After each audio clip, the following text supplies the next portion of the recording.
Halo, perkenalkan, saya Ajeng Anindya Putri dengan NIM 041911233194, Manajemen Pengambilan Keputusan Kelas H. Pada kesempatan kali ini, saya akan membahas tentang the forces of problem solving. Sebelum membahas lebih lanjut, sebenarnya apa sih the forces of problem solving ini? The forces of problem solving terdiri dari communication, collaborative, critical thinking, dan creativity. Keterampilan-keterampilan inilah yang diharapkan dapat menjadi solusi pada tantangan global melalui pemikiran kritis dalam menyumbangkan ide-ide baru sebagai individu yang kreatif, mampu memecahkan masalah nyata, serta mampu bekerja sama dan berkolaborasi dalam tim. Untuk yang pertama ada communication. Komunikasi ini dapat terrealisasi dalam berbagai bentuk, seperti bertukar pikiran, mengemukakan ide, dan juga bertanya. Komunikasi merupakan salah satu hal yang krusial dalam sebuah perusahaan untuk mengartikulasikan pikiran dan gagasan secara efektif.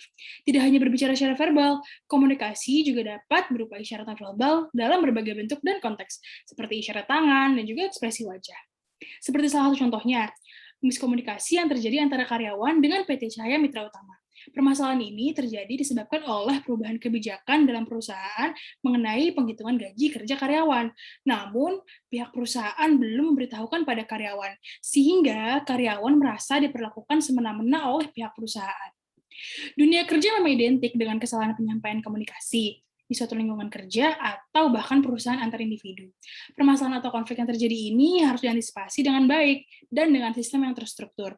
Karena jika masalah komunikasi tidak segera diatasi, maka bisa saja terjadi hal-hal yang tidak diinginkan, seperti kerja tidak maksimal, mogok kerja, atau bahkan sampai demonstrasi besar-besaran oleh karyawan. Nah, yang selanjutnya ada kolaboratif.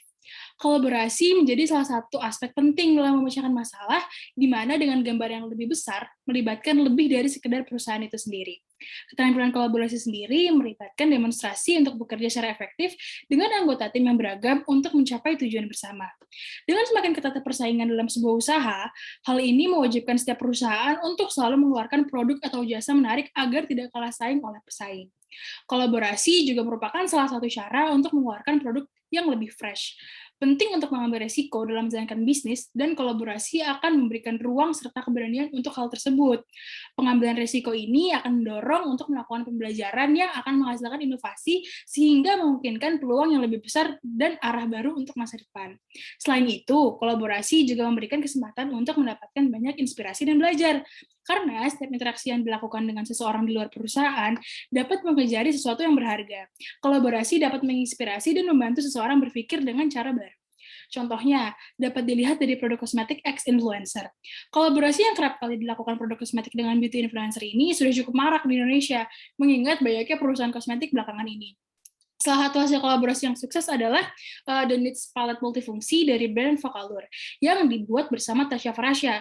Produk ini sukses merajai pasar kosmetik dan membuat brand Vocalour semakin dikenal di Indonesia. Nah, selanjutnya ada critical thinking.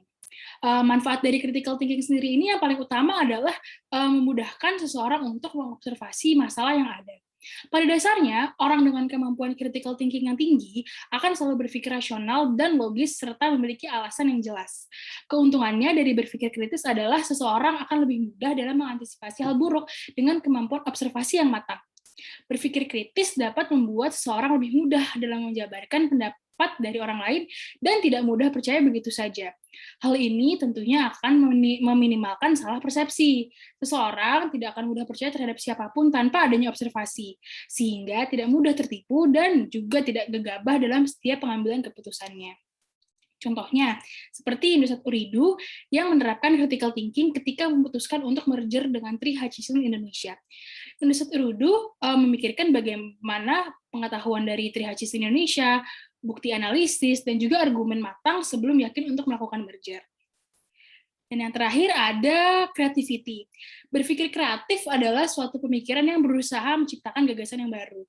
Berpikir kreatif merupakan serangkaian proses, termasuk memahami masalah, membuat hipotesis, mencari jawaban, mengusulkan bukti, dan pada akhirnya melaporkan hasilnya.